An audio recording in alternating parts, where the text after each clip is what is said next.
I don't know what that is. I'm gonna go. Yeah.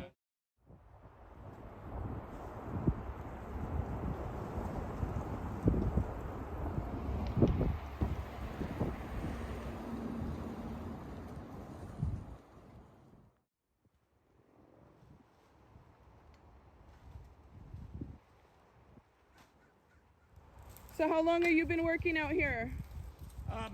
For today? Here we just started because we actually collaborated with the MoMan Oh. at Humboldt County Office of Education. So Okay. instead of us doing all of it like we usually do, Yeah. we love partners.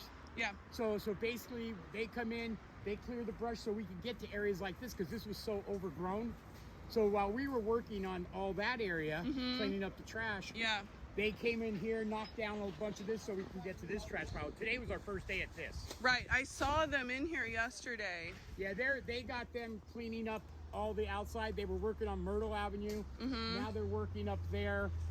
They're just doing a rotation, kind of giving us more visibility. Yeah. You know, in these areas. Right. Right. This you got to come down there and take some of these. What happens when you allow camps to be in places where you don't want them to be for a prolonged period of time?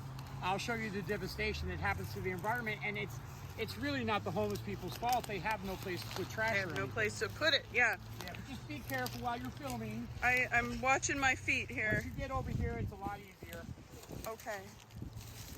And you know, earlier in the week before we had the major rainstorm, I was kind of checking it out from the perimeter up there.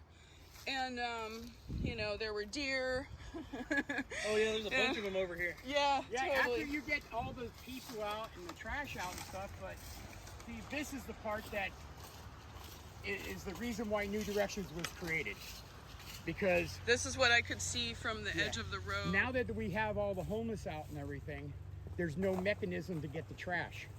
We are the only mechanism and have been the only mechanism now for 11 years that I've been in business. And I keep wanting to get people to copy me. I'm willing to actually even assist individuals in learning, you know, how to do this, how to engage and stuff. But, you know, this was left unattended for way too long. Yeah, it's been about a little over 2 months since they cleared the camp. Yeah. And then here again, nobody else does it, so it's just us coming in to clean it. But if I walk you through there, I'll show you what progress is, because I know Right. you've seen it before. Yes. A lot of it looked like this, and now it's all cleaned up. But we have, there's enough caps out here to plug a sewer main. Yeah. And I'm seeing, you know, batteries embedded into the dirt, you know. Oh yeah. Well, the Batteries. homeless live on battery power. They do. That could all change if they would allow somebody, and from what I understand, they allowing Betty to do a camp. Hopefully they have her the same restrictions they gave me to start a camp. They tied me up in so much red tape that I would not be able to do this. Oh, But we need transitional tent camps right. so we could transition people faster. We're working with a gentleman that's behind the old tattoo parlor that's been right there on Where? 4th Street.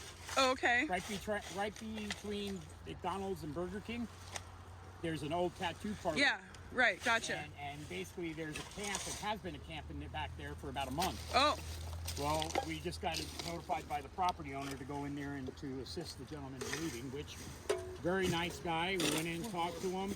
I gave him till today, but it's going to rain, so Yeah, it's gonna we rain. don't push anybody out of the Right. places.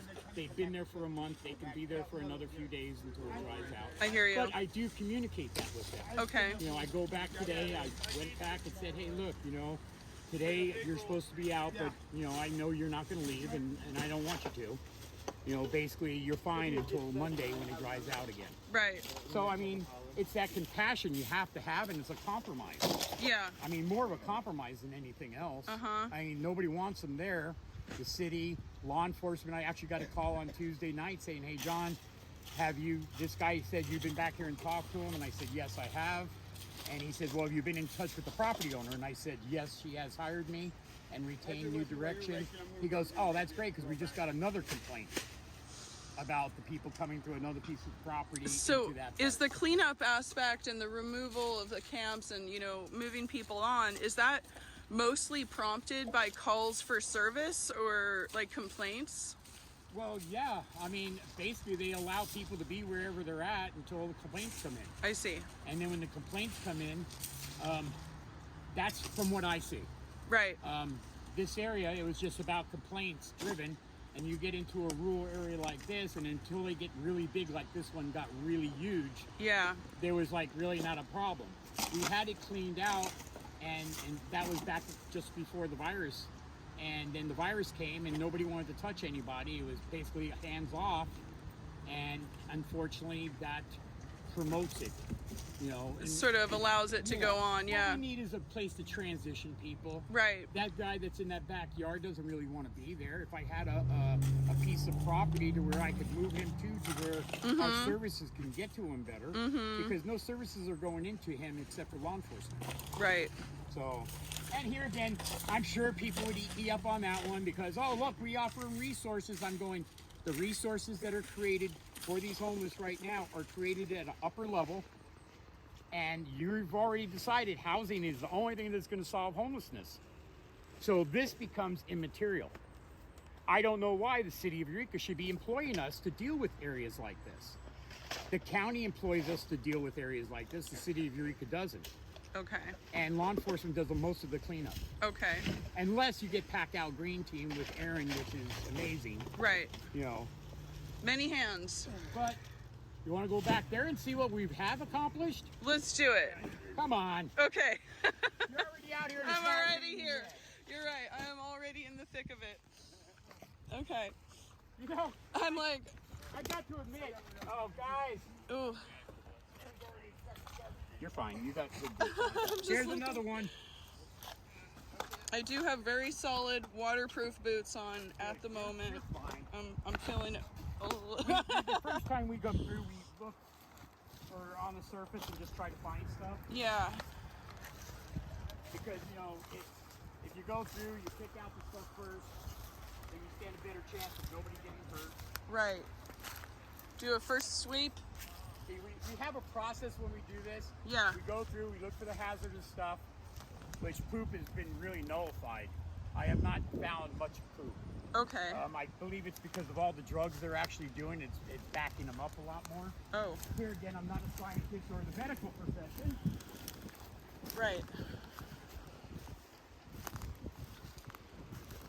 It does make it a little bit harder when they come in and chop it up. Yeah, there's a layer. Right. You know, it does make it a little bit more difficult, but it's the best you can do. Yeah, I hear you. The collaboration we're starting to get with the Governmental is going to benefit the community.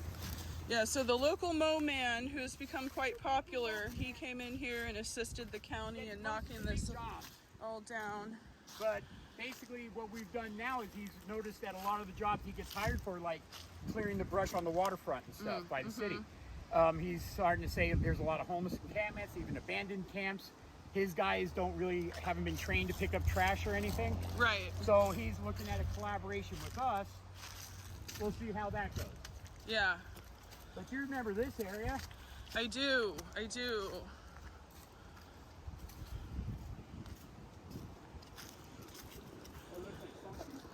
We do remember this area.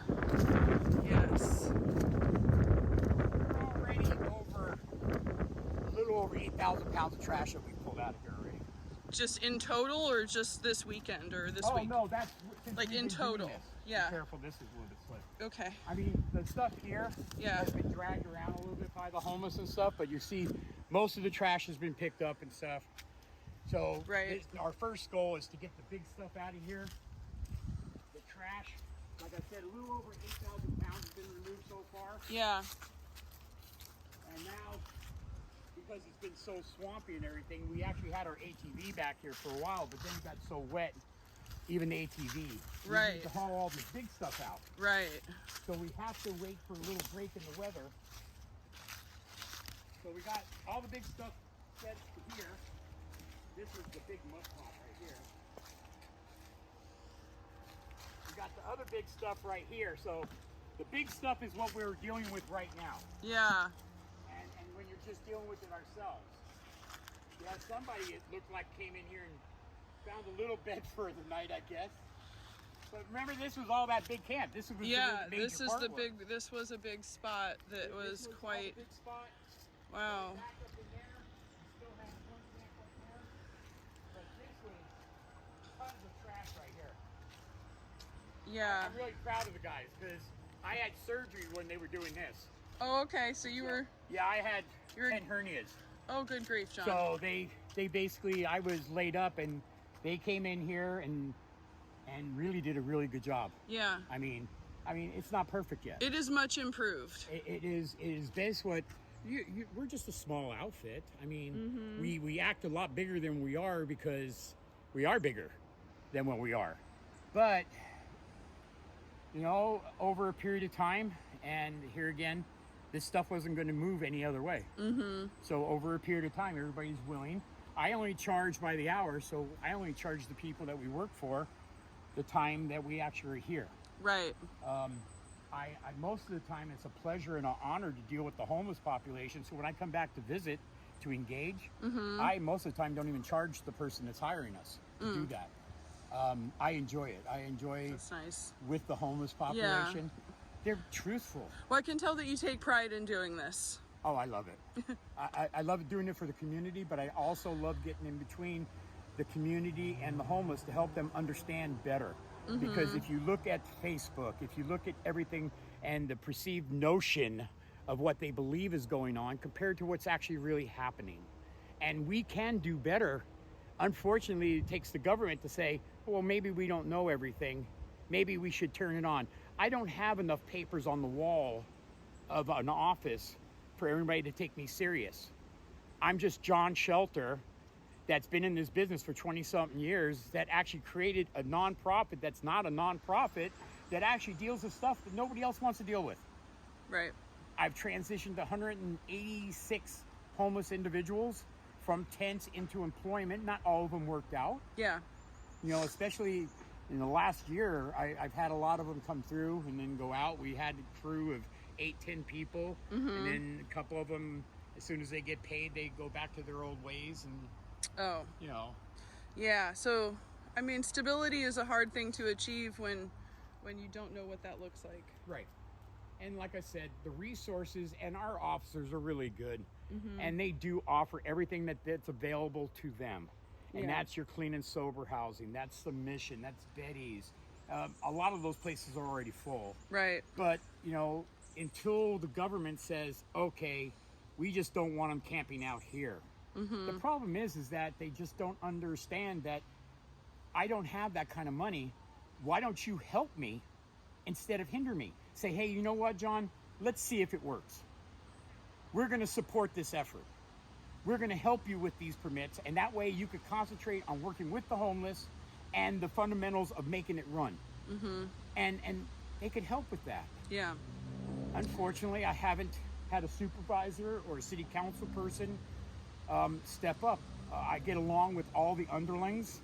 You know, I get along with the people when they're not on stage in their position. Yeah. They talk real good, like they want to be supportive and stuff, but when it comes right down to it, everybody knows what I'm doing. Everybody knows who I am and what I've been able to achieve with very little on my own. But what if it works? Then I'm afraid that it proves people wrong. And when you say what if it works, what's the it? Is the it you're referring to? It's a transitional triage camp. Okay. Thank you. A transitional triage camp where when we can replace people that are camping in areas like this where we don't want them into an area that has minimal, low cost, high impact trash cans, bathroom. You know, AHA is going to be quitting doing their showers. Oh. So if they're quitting to do their showers, that means they still have a shower thing. We could pull that right into a transitional camp. Right. And then our mental health people, our law enforcement, everybody can work with these individuals in a secure area. Yeah. And it doesn't have to be fenced. We don't have to have high security. What do we have out here? This is like the Wild West. Yeah. You know? Yep.